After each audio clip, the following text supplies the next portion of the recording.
행복으로 인도하는 하나님의 말씀. 오늘 우리에게 주시는 하나님의 말씀은 누가복음 13장 10절부터 21절까지 말씀입니다.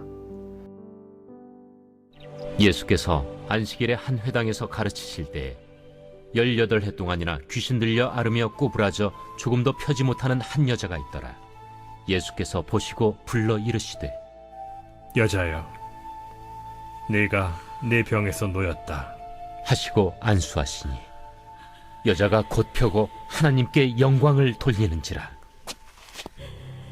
회당장이 예수께서 안식일에 병 고치시는 것을 분내어 무리에게 이르되, 일할 날이 엿새가 있으니 그동안에 와서 고침을 받을 것이요 안식일에는 하지 말 것이니라. 외식하는 자들아, 너희가 각각 안식일에 자기의 소나 나귀를 외양간에서 풀어내어 이끌고 가서 물을 먹이지 아니하느냐? 그러면 18해 동안 사탄에게 매임받은 이 아브라함의 딸을 안식일에 이 매임에서 푸는 것이 합당하지 아니하냐? 예수께서 이 말씀을 하시매 모든 반대하는 자들은 부끄러워하고 온 무리는 그가 하시는 모든 영광스러운 일을 기뻐하니라. 하나님의 나라가 무엇과 같을까? 내가 무엇으로 비교할까? 마치 사람이 자기 채소밭에 갖다 심은 겨자씨 하나 같으니 자라 나무가 되어 공중의 새들이 그 가지에 깃들였느니라. 내가 하나님의 나라를 무엇으로 비교할까? 마치 여자가 가루 서말 속에 갖다 넣어 전부 부풀게 한 누룩과 같으니라. 안식일에 예수님이 귀신 들린 여인을 치유해 주셨습니다. 안식일의 회당에서 하나님의 권능이 나타났지만 회당장은 기뻐하지 못하고 도리어 분을 냈습니다. 그는 과거부터 늘 해왔던 것처럼 안식일에 모여 기도하고 말씀 보는 과거의 방식을 고수하려는 생각뿐이었습니다. 그래서 회당장은 예수님이 안식일을 어겼다며 화를 낸 것입니다. 회당장은 장로들의 유전과 관습에 그의 생각이 묶여 있었습니다.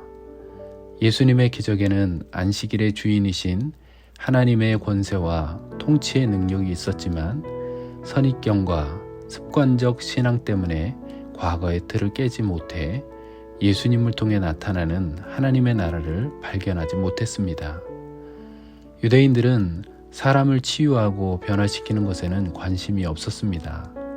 이들은 율법을 통해 자신들의 경건한 모습이 드러나고 사회의 질서를 유지하는 것만이 중요할 뿐 하나님의 통치가 세상 가운데 나타나는 것에는 아무런 관심이 없었습니다.